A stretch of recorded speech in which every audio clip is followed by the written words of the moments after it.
Coba kita bayangin ya, ada satu periode refleksi selama 40 hari.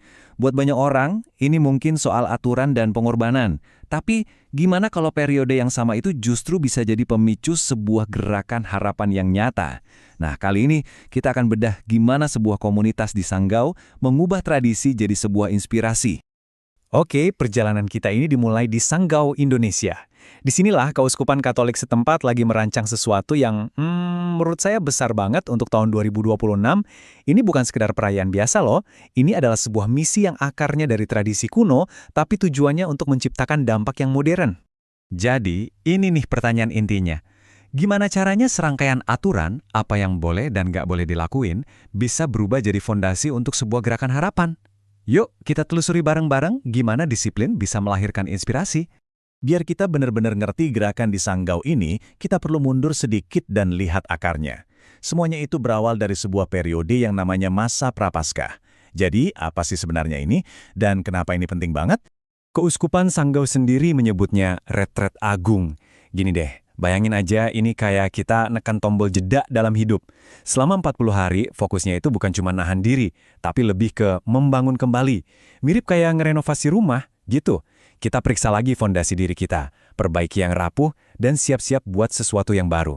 Kalau kita lihat tanggalnya, perjalanan 40 hari ini secara resmi dimulai tanggal 18 Februari. Tapi momen kuncinya itu justru 4 hari kemudian, pas sebuah surat dari uskup dibacakan. Surat inilah yang bakal jadi kompas buat seluruh komunitas. Dan semuanya akan mencapai puncaknya di tanggal 4 April. Waktunya emang singkat, tapi misinya besar. Oke, kita udah tahu kapan dan apanya. Nah, sekarang kita masuk ke kenapanya. Inilah yang bikin inisiatif Sanggau di tahun 2026 ini jadi istimewa banget. Ada sebuah tema yang mengubah seluruh cara pandang. Temanya adalah Gerakan Misioner Gereja dalam Menghadirkan Pengharapan. Coba perhatiin kata misioner deh. Ini penting banget. Artinya gerakan ini bukan cuma buat ke dalam, tapi aktif bergerak keluar, menjangkau masyarakat. Ini tentang berjalan bareng, bukan diam di tempat, menuju satu tujuan, harapan. Tapi ternyata, apa yang dilakuin di Sanggau ini bukan cuma buat mereka sendiri loh. Ini adalah bagian dari gelombang yang lebih besar di seluruh Indonesia, di mana umat Katolik diajak menjadi peziarah pengharapan. Jadi setiap langkah kecil yang mereka ambil di Sanggau, itu adalah bagian dari sebuah perjalanan harapan berskala nasional. Keren ya? Oke, tema besar soal harapan kan kedengarannya gede banget ya, abstrak gitu. Terus, gimana cara ngejalaninnya sehari-hari? Nah, disinilah tradisi kuno ketemu sama aksi modern. Semuanya dimulai dari dua praktik dasar yang mungkin udah sering kita dengar, puasa dan pantang. Keduanya ini beda, tapi saling melengkapi. Kalau puasa itu spesifik soal makanan, yaitu kita membatasi porsi makan dalam sehari. Nah, sementara pantang, cakupannya lebih luas. Bisa aja artinya nggak makan daging, berhenti ngerokok, atau bahkan ngurangin waktu main media sosial. Intinya, dua-duanya ini adalah bentuk latihan disiplin diri.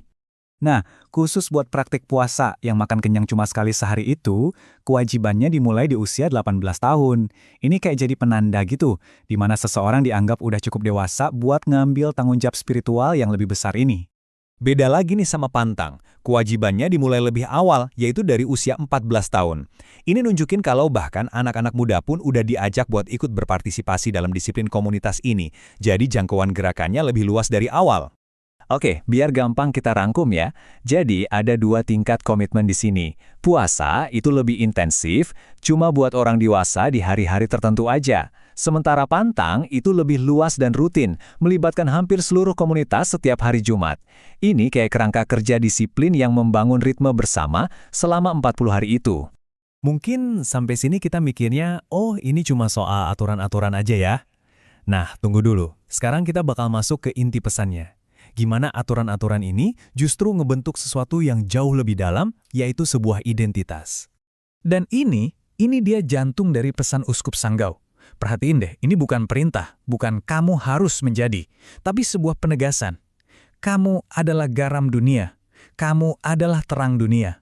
Ini mengubah segalanya, dari sebuah tugas menjadi sebuah pengingat akan jati diri yang sebenarnya udah ada. Jadi, apa sih maksudnya jadi garam? Ini lebih dari sekedar bumbu loh. Garam itu kan fungsinya ngasih rasa pada yang hambar dan mengawetkan yang baik biar nggak rusak. Dengan kata lain, menjadi garam itu artinya menjadi agen kebaikan yang aktif di masyarakat, bikin hidup lebih berasa dan ngejaga nilai-nilai yang baik. Terus, kalau jadi terang itu gimana? Fungsinya simple tapi krusial banget. Nerangin kegelapan, terang itu ngasih arah waktu orang tersesat, ngasih rasa aman waktu ada ketakutan, dan nunjukin kebenaran. Jadi, menjadi terang itu artinya menjadi sumber harapan dan kejelasan buat orang lain. Nah, ini dia poin kuncinya yang mengubah cara kita mandang semuanya. Semua praktek puasa dan pantang tadi itu bukan supaya kita menjadi garam dan terang. Justru sebaliknya, itu adalah cara buat ngebersihin kotoran yang nutupin identitas garam dan terang yang udah ada di dalam diri kita masing-masing.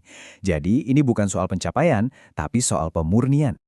Oke, aturannya kita udah ngerti, makna spiritual di baliknya juga udah.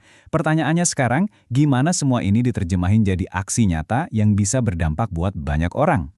Nah, semua itu diwujudkan lewat 3 pilar aksi yang saling nyambung.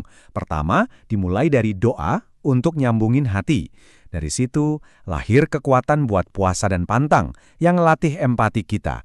Dan hasil dari empati itu adalah derma, yaitu aksi nyata berbagi dengan sesama. Jadi kayak siklus gitu, yang ngubah refleksi jadi aksi. Ujung-ujungnya buat apa sih semua ini? Ya ini tujuannya itu buat menggeser fokus kita. Dari yang tadinya cuma mikirin diri sendiri, jadi lebih peka dan peduli sama kebutuhan orang lain. Ini adalah sebuah transformasi dari saya menjadi kita. Jadi, pada akhirnya, semua ini balik lagi ke tema utamanya. Mimpi besarnya adalah membangun sebuah komunitas di mana nggak ada lagi yang merasa sendirian atau putus asa. Sebuah tempat di mana kasih itu dibagikan, sehingga yang lemah bisa dikuatkan, yang sedih bisa dihibur, dan harapan bisa tumbuh di mana-mana. Kisah dari Sanggau ini kan, ninggalin kita sama satu pertanyaan yang universal banget. Gimana sebuah tindakan disiplin pribadi yang kelihatannya kecil, entah itu nahan diri dari sesuatu atau ngelakuin kebaikan kecil, bisa menciptakan riak harapan yang jauh lebih besar dari diri kita sendiri. Mungkin harapan untuk sebuah komunitas memang dimulai dari satu keputusan kecil yang kita buat hari ini.